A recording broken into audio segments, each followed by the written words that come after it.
Good morning, Chloe. I'm here to pick you up. I heard a very familiar voice saying. Gosh, no.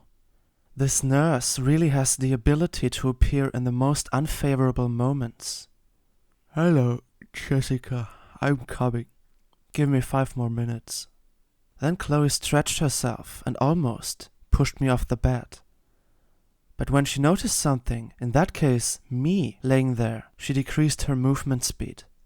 At that time, I was entirely under the blanket, making me smaller than anatomically possible. But to no avail.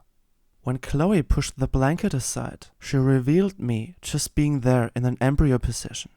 There was no doubt that they recognized me there, since their conversation was silenced promptly.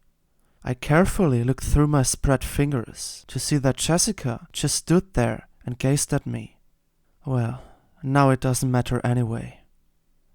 I subsequently raised myself into an upright position and then looked both alternately in the eyes, while at least Jessica gazed at me as if she had seen a ghost. Chloe's gaze was a little bit more neutral in comparison, but also alluded to the anomaly that had occurred. I couldn't help it but sigh. I'm sorry. Even though I was not quite sure for what I should apologize. Once, obviously, for my spontaneous switch of beds, and maybe also for being that intrusive. But however, after further moments of silence, I repeated a second time that I was sorry, only a little bit louder. That time, though, it concluded in a response from Jessica. Mr. Mole finally comes out of his den, out of his foreign den. I stared at her, not being sure how I ought to react. But suddenly Chloe, still standing next to her, began to chuckle. Mr. Mole, which was kind of contagiously affecting me. As a consequence, I faintly started to laugh as well, and so were all 3 of us equally. Although that mended my embarrassment slightly, I still felt kind of ashamed. Aaron, see you later. I'll be gone for a couple of minutes, okay? Chloe smiled at me, acting like everything was perfectly normal. Only Jessica couldn't avert her lascivious gaze from me, which bothered me all the time until she left. But before she went away, she made such an expression which remembered me of a hush. She pretended to have an imaginary key, which she turned around inside the imaginary keyhole close to her mouth, and then she threw the key away. I interpreted that as a sign according to which she would remain silent. So in return, I held my hand together as if I was about to pray and whispered, "Thank you." Honestly, I was not far away from praying. Once when I tried to hide away with a huge please in my mind, and once when I was relieved because they didn't seem to care too much. In case of the secondary, it was a huge thank you I sent to heaven. But anyway, after that shock, I had to return to my bed. Because when another nurse came in and saw me there, he or she would see me as a pervert. And again, that was not what I wanted. So without further ado, I switched sides and summarized everything. I even had to smile a bit as I did that. It was such an extraordinary experience, I couldn't hold a grudge against any further. As the next step of progressing after the summary, I started to dwell in several components of the event. Above all, the time I saw her laying right next to me. Sure, when I noticed it for the first time, I was absolutely in shock due to the unexpectedness. But when I thought about it in retrospect, it became one of those occurrences I was glad I had experienced. I've never been that close to her for so long. I mean, how long did we sleep? Maybe 5-6 hours. And when I say we sleep, when someone says he slept with another person, that oftentimes implies something else. But I just hope that we were also special in that area. All in all, I concluded that I had a lot of questions I had to ask Chloe about when she returned. But until that happened, I had to think about more subtle structures to use, since I shouldn't ask directly whether we slept together.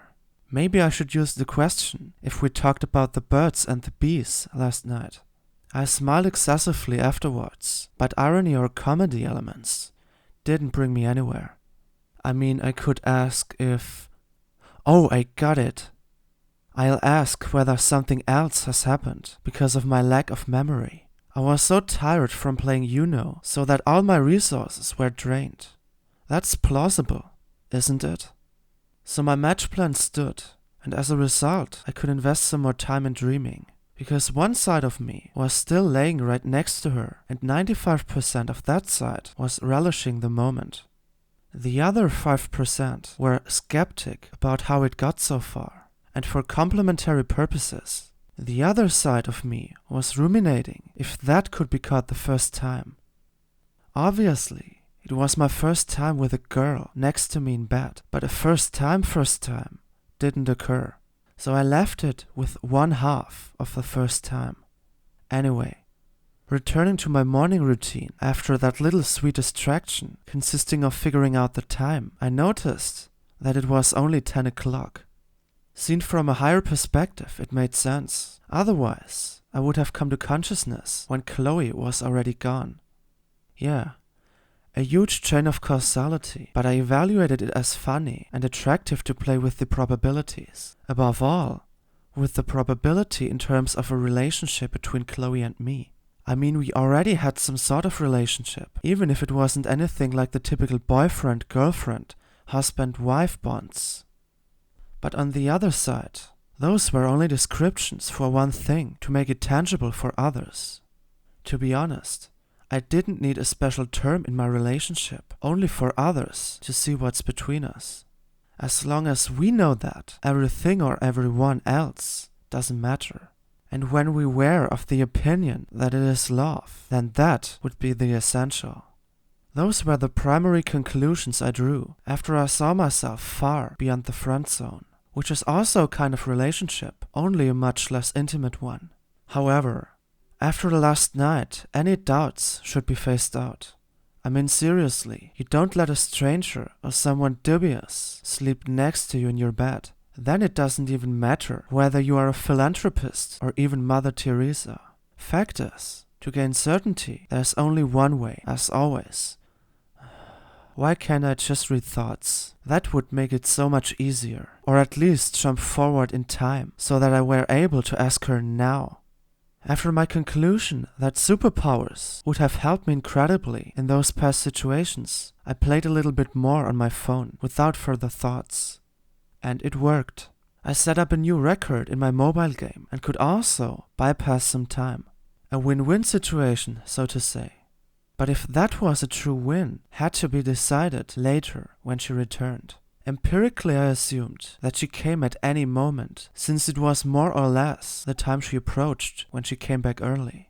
Some days it got a quarter or half an hour later, but on this day I craved for the former. For if I can't play fast forward, then Destiny or Cronus could put in some work for me. And as if this Greek deity himself had heard my hope, he brought me the noise I wanted to perceive the most. A knock at the door. But as I saw the person entering, I changed my mind, and Cronus was not that nice guy anymore for whom I held him. It was no other than Jessica, with no need to mention that I was not pleased at all to see her. I still had the shivers when I thought about her imagination, and whatever words I chose, I couldn't rectify that image she probably had inside her head, with Chloe and me being involved. So I just remained silent, while she smiled at me. It was not her usual smile, in which you could have seen the spinach leftovers between her teeth. Instead, it was a suppressed smirk she shared with me. Even more than that, she blinked at me as if she had a seizure of some sort. But what she meant was quite obvious after a couple of seconds, or rather, whom she meant. As it was the case when they left, they also returned in a group of 2. So ad hoc, I saw my question as procrastinated, not even thinking about formulating it, as they just stood there and both smiled at me, then chuckling. I somehow recall the situation at school when a group of girls went to the toilet only to do a little bit of small talk and to argue about boys. To the ones that don't believe that, the girls' toilet is like Hogwarts, 1000 secret rooms and other mystery gadgets. It's not like I've been inside one, but you know, rumor has it. But back to the topic. since even this ever so funny comparison couldn't eradicate my nervousness. On the contrary, their behavior almost made it worse. I mean, what should you think when someone is staring at you and you don't know anything about the cause? And now add the fact that this someone is actually someone really important, or someone whose opinion matters. So it was only logical that this situation affected me to that extent. I mentally begged them to say something and resolve this embarrassing, awkward silence. Sadly, no one really heard my plea, so the action was in my hands alone. I initiated with shy speech. "Hey, how are you?" I know, everything but unobtrusive, but I had to do something to escape. Only that my escape plan rode me deeper into the morass, because then they were just standing there like statues, not even moving, and that was very unpleasant to say the least. Out of nowhere, a loud ringing sound occurred, which cut through the silent, strained air filling the room. I only embraced that incident as I would have embraced everything that distracted them from the tiny me sitting there and also ringing for words. As we figured out, that noise was caused by Jessica's wristband, which called her to an emergency somewhere on the ward.